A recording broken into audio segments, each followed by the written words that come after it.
प्रदीप कुमार रामगढ़िया। आज मैंने विश्वरूप की एक छोटी सी न्यूज़ 24 पे कवरेज देखी, जिसके अंदर उन्होंने सवाल किया, रिपोर्टर ने, कि आप अफवाह फैला रहे हो। उन्होंने उसके अंदर पूछा कि इसका कोविड का कोई भी किसी के पास प्रूफ है कि भी आम फ्लू और कोविड के अंदर क्या डिफरेंस है, सिम्टम के अंदर। भारत में कुछ, अपने देश में कुछ ऐसे क्रांतिकारी लोग हैं जो शुरू से ही ये मान रहे हैं कि कोरोना कुछ भी नहीं है, एक सर्दी जुकाम से ज़्यादा कुछ भी नहीं है, और ये सब कुछ जो है ये फालतू की बातें हैं। और ऐसे लोगों में डॉक्टर विश्वरूप राय चौधरी का नाम बहुत प्रमुखता से गिना जाता है। और कोरोना काल में इन्होंने सोशल मीडिया में तहलका मचाया, बहुत ज़्यादा लोकप्रिय, बहुत ज़्यादा लोग इनके वीडियो को देखते रहे। डॉक्टर चौधरी, जब दुनिया की आर्थिक गतिविधियां रुक गईं, देश और दुनिया इतने दिनों तक लॉकडाउन रहा, दुनिया के बड़े बड़े वैज्ञानिक और डॉक्टर ये कह रहे हैं कि ये पेंडेमिक है। WHO जैसी संस्था, जो देश की सबसे बड़ी स्वास्थ्य संस्था कही जा सकती है, वो इसको पेंडेमिक कहती है, और आप इसको कहते हैं कि कुछ भी नहीं है सर्दी जुकाम से। देखिए, यहाँ पे आपने जो सारे बात बताए कि WHO ये कह रहा है, वो ऐसा कर रहा है, लेकिन क्या आप जो चीज़ लोग बोल रहे हैं, जो चीज़ लोग कर रहे हैं, उसको मानेंगे, या जो चीज़ लिखित में एविडेंस में उसको मानेंगे? तो WHO क्या कह रहा है वो एक बात है, लेकिन क्या जो कह रहा है उसको सब्सटेंशिएट करने के लिए कोई एविडेंस दे रहा है? The answer is no. अगर आप इसी से शुरू करें कि SARS-CoV-2 एक नया वायरस है, ऐसा बोला मैंने, लेकिन बोला तो लगा कैसे कि नया वायरस है? क्या एक भी सबूत आज तक किसी भी ऑर्गेनाइजेशन ने दिया? किसी भी ऑर्गेनाइजेशन ने दिया ही नहीं सबूत। अगर तो दिया है तो मैं बोल रहा हूँ आपसे, कहाँ है सबूत, दिखाइए। तो सबूत अगर बोलेंगे तो सबूत नहीं, उसके आसपास कितने ढोल बजा रहे हैं वो आप बता रहे हैं, ठीक बात है। आप ये भी बोल रहे हैं कि भाई लोग क्या कर रहे हैं, लेकिन जो बेसिक तो ये है ना कि पेंडेमिक है, तो पेंडेमिक घोषणा करने से पहले कुछ क्राइटेरिया पूरे की जाती हैं। नंबर 1 क्राइटेरिया कि नया वायरस होना चाहिए। क्या ये नया वायरस है? बोलेंगे हाँ है। तो कौन बोल रहा है? हाँ, WHO बोल रहा है। जब वो WHO बोल रहा है कि ये नया वायरस है, तो क्या उसके सपोर्ट में कोई डॉक्यूमेंट दिया उसने आज तक? एक भी नहीं दिया, एक भी नहीं दिया। किसी की हिम्मत ही नहीं मांगने की। आप मांग के देखो, है ही नहीं डॉक्यूमेंट। तो पेंडेमिक और एपिडेमिक के लिए जो पहला criteria, it has to be a new virus, there is no such evidence, not a single evidence. तो इसीलिए ये तो स्टार्ट विद, क्या मतलब आप क्या कहना चाहते हैं? कोरोना है ही नहीं, है तो क्या है? मैं ये बोलना चाहता हूँ ये नॉर्मल फ्लू है। जैसे पिछले साल फ्लू हुआ था, इस समय लोगों को होता है, हर साल होता है। साल में एक बार हर इंसान को फ्लू होगा। तो इस बार उस फ्लू को बोल दिया ये तो कोरोना है, COVID-19 नाम दे दिया है। That is the only difference.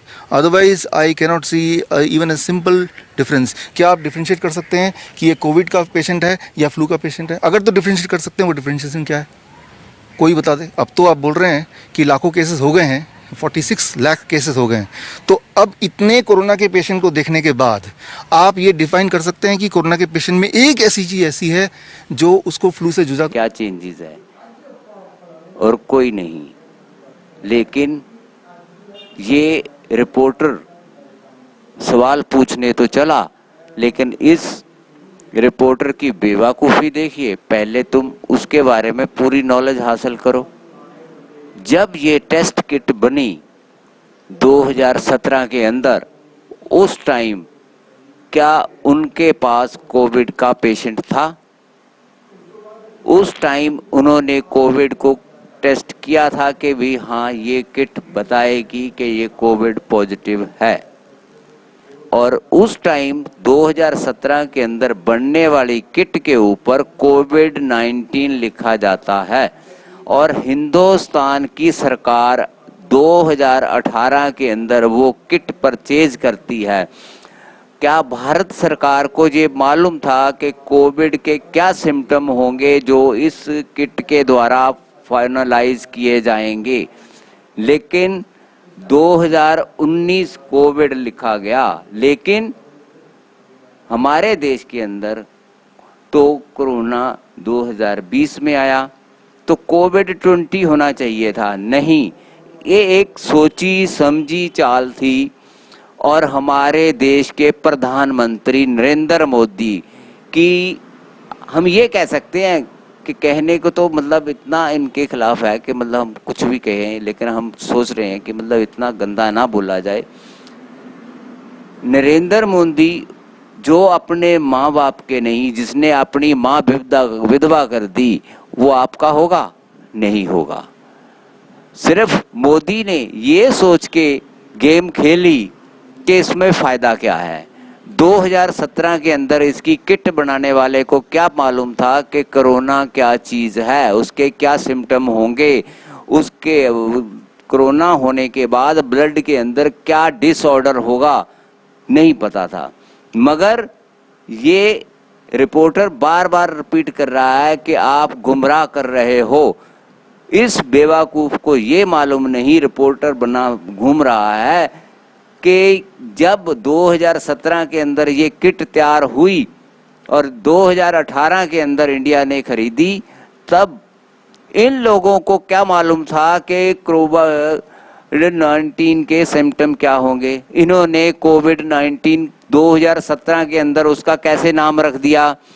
क्या 2019 में शुरू हुआ? नहीं हुआ। 2020 में आया। तो इनका मतलब ये है कि कोविड-19 टैक्सी में चला, आते आते खराब हो गई। और इस मोदी की बेवकूफ़ी देखिए, इस किट को परचेज करवाया। इसको किट को परचेज करने वाले हिंदुस्तान में कौन लोग थे? बीजेपी के लोग। जो किट 2017 में ये साबित करती है, तो इसका मतलब उनके पास प्रूफ थे। तो उन्होंने उस टाइम से अब तक प्रूफ क्यों नहीं दिए? तो उन्हें ये सिम्टम देने चाहिए थे कि आम फ्लू के ये सिम्टम है और कोविड के ये सिम्टम है, लेकिन ऐसा कुछ नहीं हुआ। सिर्फ इन्होंने देश को लूटना था। जो अभी तक इन्होंने विदेशों से लोन उठा रखा है, उसको खाने के लिए एक पब्लिक को बेवकूफ़ बनाया गया, जिसके अंदर पब्लिक बेवकूफ़ बनी, पढ़े लिखे बेवकूफ़, ये प्रशासन, ये पुलिस वाले, ये सारे बेवकूफ़ हैं। और ख़ास करके हमारे देश के जो बड़े बड़े इंस्टीट्यूशन के, जैसे all India medical, PGI, sector 32, sector 16 के ये जो डायरेक्टर बैठे हैं, क्या ये चने दे के पास हुए हैं? इनको ये मालूम नहीं कि कोरोना और आम फ्लू के अंदर क्या सिम्टम का डिफरेंस है। अगर आप ये चीज साबित करते हो, जो आप चेक कर रहे हो। डॉक्टर साहब, बहुत सारे देश में वायरोलॉजिस्ट हैं, बहुत सारे साइंटिस्ट हैं, वो कहते हैं कि डॉक्टर विश्वरूप राय चौधरी कोई भी साइंटिफिक उनका कुछ कहना नहीं है, वो सब मिसलीड कर रहे हैं जनता को, समाज को। उनका कोई अध्ययन नहीं है। आप डॉक्टर नहीं है, डॉक्टरी आपने पढ़ी नहीं है, आपने जाम्बिया से पीएचडी की है, इसलिए आप डॉक्टर लिखते हैं और लोगों को भ्रम फैला रहे हैं सोशल मीडिया के जरिए। सेम वही फ्लूइड आपका जो आपके गले के अंदर पाया जाता है, जो आपके नाक के अंदर पाया जाता है, सेम वो फ्लूइड पपीते के अंदर पाया जाता है, सेम फ्लूइड कैटल के अंदर पाया जाता है। लॉकडाउन करने का मतलब ये था कि जैसे अभी आप देख रहे हो, किसानों के ऊपर गुंडागर्दी करना, किसानों का बिल जबरदस्ती पे पास करना, क्योंकि लॉकडाउन के दौरान आप बाहर नहीं जा सकते, बाहर हंगामा नहीं कर सकते। इसलिए इस गुंडा प्राइम मिनिस्टर ने, नरेंद्र मोदी जिसे कहते हैं ना, आज भी आप सर्च मारोगे तो दुनिया का सबसे बड़ा क्रिमिनल आदमी है। और ऐसे क्रिमिनल को हमने बना दिया जो ना तो औरत की इज्जत कर सका और ना ही अपने माँ बाप की कर सका, जिसकी वजह से उसकी माँ विधवा हो गई। और ये आदमी गारंटी है कि ये चाय नहीं चरस बेचता था।